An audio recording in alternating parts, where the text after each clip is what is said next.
Hello students, this is part 3 of the review for the final exam, and this is a chapter where we look at heat and kinetic theory. So in the first part, let's review how to change temperatures from one scale to another. So this question says convert 14 Fahrenheit to Kelvin. First, we need to change Fahrenheit to Celsius using this formula, 5 by 9 F minus 32. That means first we got to subtract 32 from the given temperature, then multiply it by 5 and divide by 9. So that is 5 by 9, 14 minus 32. So 14 minus 32 is going to be a negative number. And then when you multiply that with 5, divide by 9, you get minus 10 Celsius. To change Celsius to Kelvin, all you got to do is add 273. So 273 plus negative 10 Celsius is going to give us 263 Kelvin. Therefore, 14 Fahrenheit in Kelvin would be 263 Kelvin. In the second question, we're going to look at expansion. So this one deals with linear expansion. It says, suppose that a steel bridge 1,000 meter long were built without any expansion joints, and suppose that only one end of the bridge was held fixed.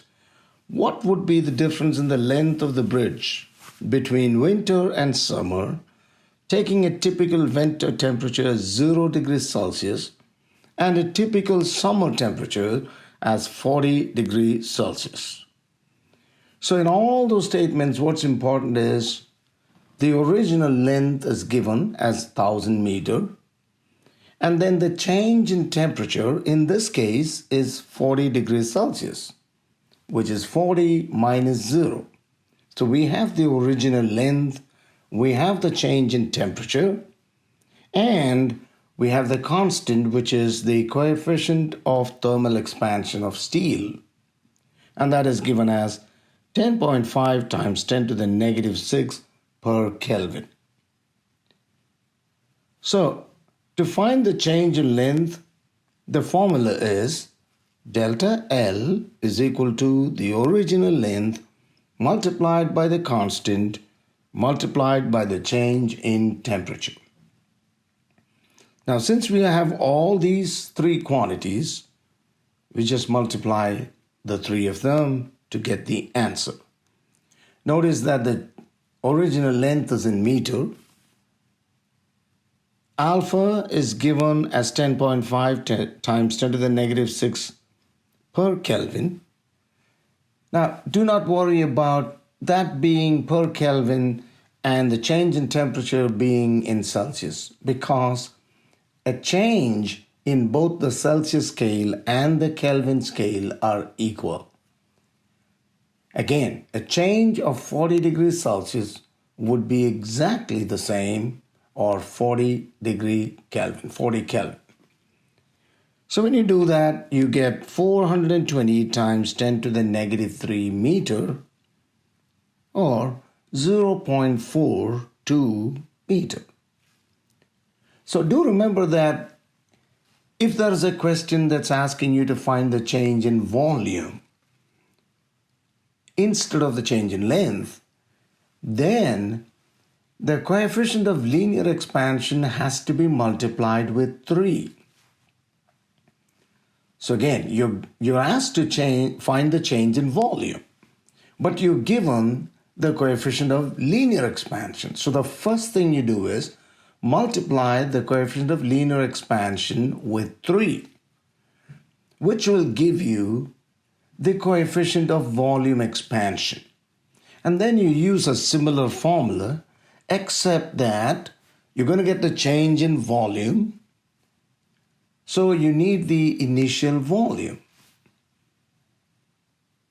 So you got to find the initial volume if the initial volume is not given. So if it's something like a box, to find the initial volume, you multiply the length with the width and the height. So that is what you got to do. So that's what is coming up there. If the volume of a block is given, I meant to say if the change in volume of a block is to be determined or calculated, then you got to use this formula. Change in volume is original volume times beta, where beta is 3 times alpha. Okay, so beta is the coefficient of volume expansion. If that is given, you can go ahead and use it. But if that is not given, and instead the coefficient of linear expansion is given, you got to multiply that with 3 in order to get the coefficient of volume expansion. The next topic that we have is transmission of heat. There are 3 ways of transmission of heat from one point to another: conduction, convection, and radiation. So here we're looking at conduction. Conduction basically takes place through solids. So in this question, it says calculate the rate of heat conduction through house walls that are 13.0 centimeter thick and that has an average thermal conductivity twice that of glass wool. So you will be given the thermal conductivity of glass wool, and what you got to do is you got to take 2 times that. Assume that there are no windows or doors. The surface area of the walls is given, which is 120 meters squared. So in conduction, we are interested in the area, the surface area of the walls. The inside surface is at 18 Celsius, while the outside surface is at 5 Celsius. So we'll come to the B part later. So again, calculate the rate of heat conduction. Whenever you hear the word rate of, that means you're finding the heat conducted in 1 second. That's what you mean by rate of heat conduction. So the time is 1 second. You're given the thickness of the walls. That's the thickness through which heat has to go from the inside to the outside. You're given the thickness, you're given the area, you're also given the 2 temperatures, one inside and the other outside. So we go directly to the formula for conduction, which is Q over T is equal to K, which is the constant, the thermal conductivity, times A times T2 minus T1 divided by D, and D is the thickness of the walls, thickness of the material. So you see that I've multiplied it with 2 because what is given, although you don't see that, what would be given is the thermal conductivity of glass. So you multiply that with 2 and then the area is 120 meters squared. That's in proper units. The change in temperature is 18 minus 5. And then you also have the thickness of the walls. So that's divided by 0.13 meter. And you calculate all of these quantities and you get 1.01 times 10 to the power 3 joule per second. Now joule per second is called WATT, watt. Okay? Coming to the B part, how many 1 kilowatt room heaters would be needed to balance the heat transfer due to conduction? Well, exactly one of them, because what we just got is what? Is about 1000 watts, which is 1 kilowatt. So if each room heater is of 1 kilowatt, you would just need one of them. The next topic that we are going to review is radiation. Now, when we talk about radiation, we need to remember that the area is important in this case, but it's the whole surface area. And so here it says at what net rate does heat radiate from a 275 meter square black roof on a night when the roof's temperature is 30.0 degrees Celsius and the surrounding temperature is 15.0 degrees Celsius. The emissivity of the roof is 0.900. So when you look at the question, again it says at what net rate? So once again, the time involved is 1 second. You got to find out the heat that is radiated per second. The area is given, which is 275 meters squared. The temperature of the roof is given, but it's in Celsius. Remember that when you use it here, it has to be in Kelvin. In the formula for radiation, temperature has to be in Kelvin. And the surrounding temperature is also given, that's also in Celsius. And there is an important constant called emissivity, which is 0.900 here. Again, this is a direct application of the formula for radiation.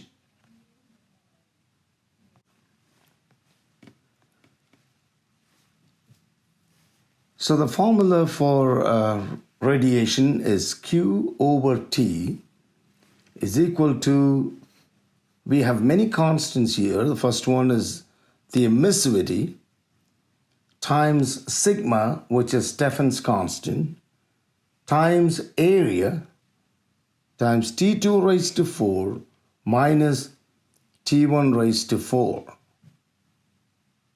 So substitute all the numbers. 0.900 times sigma, which is the Stephan's constant, which will be given. It's 5.67 times 10 to the negative 8. So that's Stephan's constant. Times the surface area in meters squared.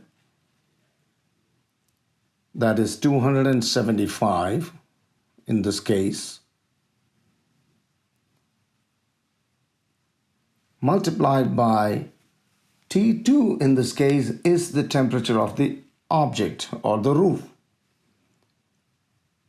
That is in Kelvin, it's 303 raised to 4 minus 288 raised to 4. When you do all those calculations, you get 21.7. So 21.7. I've put the units in each place to show you that it's consistent. So it's actually 21736 watts. 21736 watts. Now, do remember that emissivity is different for different objects, and if it's given in the question, you can use the value of emissivity. But if the question just says that it's a black object, then you need to know that for a black object, emissivity is 1. Okay, it's emissivity for a black object is 1.00. It's just 1. Another thing is that in some questions, the surrounding temperature may not be given. And there will be no mention of the surrounding temperature. If that is the case, just ignore that term. So take T1 in the formula as 0 Kelvin. So if the surrounding temperature is not given, take T1 as 0 Kelvin. That is how you work out this problem. The next topic is about equipartition of energy, or the energy of molecules of a gas. Here we use what's called the law of equipartition of energy. Let's read the question first. Calculate the energy of a sample, I'm going to say 1 mole of nitrogen molecules at a temperature of 300 Kelvin. That's all. That's just given. The gas is mentioned, and in this case, it could be nitrogen or oxygen or any diatomic molecule, meaning there are 2 atoms in nitrogen and in oxygen, because you say N2, O2, right? So whatever we do in this problem is applicable for any diatomic gas. And we got to find the energy of the sample of 1 mole of nitrogen molecules, and the temperature is given. It also says, assume that the molecules are free to rotate and move in 3 dimensions. So they can rotate and move. The movement is going to be along 3 axes, X, Y, and Z, and rotation is going to be along 2 axes. Or in short, a diatomic molecule has 5 degrees of freedom. We have seen that before. A diatomic molecule has 5 degrees of freedom. So when we work out this problem, we start with energy of 1 molecule for each degree of freedom. I'm going to say that again. Energy of 1 molecule for 1 degree of freedom. That is given as 1/2 kT. 1/2 kT. K is a constant. It's called Boltzmann constant. But more important than that, and T is the temperature in Kelvin. Okay? So that's the energy for 1 molecule for 1 degree of freedom. Now, as I already told you, nitrogen has 5 degrees of freedom, and so will hydrogen or oxygen. Since it has 5 degrees of freedom, you'll have to multiply this with 5. So E is equal to now 5 times 1/2 kT, which is 5/2 kT. But that is just the energy of 1 molecule. And for 1 mole, and in 1 mole, we know we have the Avogadro number of molecules. 1 mole has Avogadro number of molecules. So, if it's 1 mole, you multiply 1 with the Avogadro number. If it's 2 moles, you multiply 2 with the Avogadro number. Or in short, if it's n moles, to find the total number, you multiply n, little n, with n sub A, which gives you the total number of molecules. So there are too many n's here. You need to know that caps N is the total number of molecules, little n is the number of moles, and n sub A is the Avogadro number. When you take that and substitute it, you're going to get 5/2 n times Na times kT. Because the first one was just for 1 molecule, you now multiply with n times Na. I've taken Na times K and shown you that that is called the universal gas constant, R. And that has a value 8.314. So that's why you see 8.314 times the temperature is given as 300 Kelvin. So little n is the number of moles, you have R as 8.314, and you have the temperature as 300 Kelvin. Remember that you have to show the work for each question clearly, and just giving the answer will not help. You won't earn any credit for that. So look at this and try to understand. The next topic is how substances absorb heat. We know that there are 2 basic formulas. Whenever you heat or cool a substance, you're going to use the formula Q is equal to MCAT, mass times specific heat times change in temperature. But if it's a change of phase, like melting or boiling, then we use a different formula. Then it is mass times latent heat. So there are two formulas. Let's look at this question. Does it deal with any kind of change of phase? Is there like melting or boiling or anything like that? I don't think so. Because the question says 50 grams of lead at 100 degrees Celsius is put into 75 grams of water at 0 degrees Celsius. 50 grams of lead at 100 degrees Celsius, so it's very hot, is put into 75 grams of water at 0 degrees Celsius. So you're mixing a hot object with a cold object. What is the final temperature of the mixture?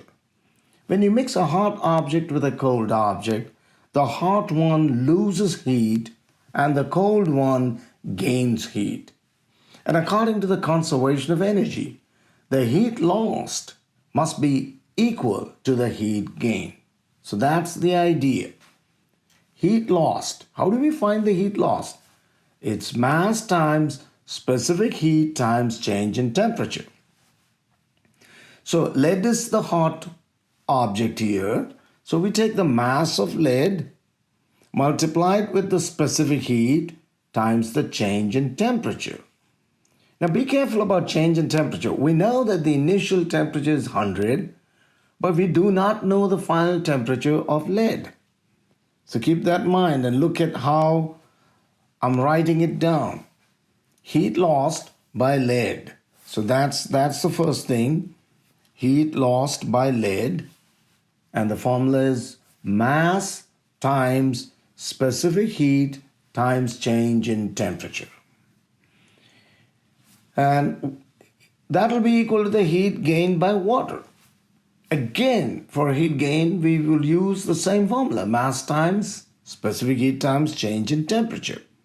But on the left-hand side, you see that it's the mass of lead in kilograms. I've changed 50 grams into kilograms. And then specific heat is, in this case, given as calories per kilogram Celsius. And when you look at the change in temperature, it's 100 minus TF. The idea is always to put the higher temperature first. So we know lead is cooling, so 100 is surely greater than T final because lead is cooling. When you come to the right side, again, you take the mass of water, which is 75 grams, which is 0.075 kilograms, times the specific heat of water, although it's not given. We have to know that it's 1000 calories per kilogram. 1000 calories per kilogram times TF minus 0. Now, do you see that I put TF minus 0? Because T final is higher than 0 because water is getting heated up. So that's the only thing you have to be careful. When you take the change in temperature, always put bigger temperature minus the smaller temperature and then do the math. Do the math here, you get 550 minus 5.5 T final. And on the right side, you get something similar. You got to do it. 75 TF because the other term is 0. Now collect the TF terms to one side. So that's why I have 80.5 T final is equal to 550. Now divide both sides by 80.5. And that will give the final temperature as 6.8 degrees Celsius. Do remember that the specific heat may be given in joules per kilogram per Kelvin, but you need not worry about it as long as you use the same kind of units for both substances. So in this case, if for lead it was given in joules per kilogram per Kelvin, then for water also, you must use it in joules per kilogram per Kelvin. So consistency is key. The last question in this review, in this part of the review, is to do with change of phase, which is also included. Look at the question. How much heat needs to be removed from 100 grams of 85 degrees Celsius water to make minus 5 degrees Celsius ice? So you start with 100 grams of water at 85 degrees Celsius. And in order to make ice, we got to remove heat. So first, when you start removing heat, water begins to cool and it'll get up to 0 Celsius. It'll cool down to 0 Celsius. But at that point, you need to continue removing heat to change the water into ice. So after the water has just completely been changed into ice, the temperature of ice would be 0 degrees Celsius. Now, do we stop there? No, because we want ice at minus 5 degrees Celsius. So we need to continue removing heat. Now you are cooling ice from 0 Celsius to negative 5 Celsius. So I hope you understand that there are 3 parts here. In the first part, you're cooling water from 85 degrees Celsius to 0 degrees Celsius. Okay? In the second part, you are changing water at 0 degrees Celsius into ice at 0 degrees Celsius. So that's a change of phase. In the third part, you are cooling ice from 0 degrees Celsius to negative 5 degrees Celsius. To work out this problem, we need to find out the heat removed in each case and then add them all up to get the total heat that is to be removed. So let's do it. So the first part, heat that is to be removed to cool water from 85 to 0. What's the formula? It's MCAT, mass times specific heat times change in temperature. Okay, so there it is. Mass of water is 100 grams. We're going to do this in grams because we're taking the specific heat in calorie per gram. It's 1 calorie per gram. And you get 8,500 calories. Second part, heat removed from water at 0 degrees Celsius to change it into ice at 0 degrees Celsius. I just wrote heat removed to freeze water. See the formula changed? It's now mass times latent heat. Mass is 100 grams and the latent heat of water is 80 calories per gram. All of this will be given. The constants will be given. So that's 8,000 calories. Finally, now we need to cool ice from 0 to negative 5. So heat removed to cool ice. Once again, we use MCAT. So the mass of ice, but now we need the specific heat of ice, which is 0.5 calorie per gram times the change in temperature. 0 minus 5, that's going to be 5. So once you get these 3 quantities, you add them up to get the total heat removed. And it comes up to 16,750 calories, which if you divide by 1,000, you can express in kilocalories. And you get the answer 16.8 kilocalories.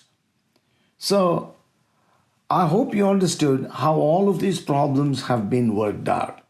As I have told you many times, it's important to understand each step because the questions you're going to find on the exam are going to be similar but with subtle differences. You cannot memorize it. You can't. It won't help you. You got to understand what we're doing. And if you do study these reviews and understand them, you're going to do very good on the final exam. Hope this is useful.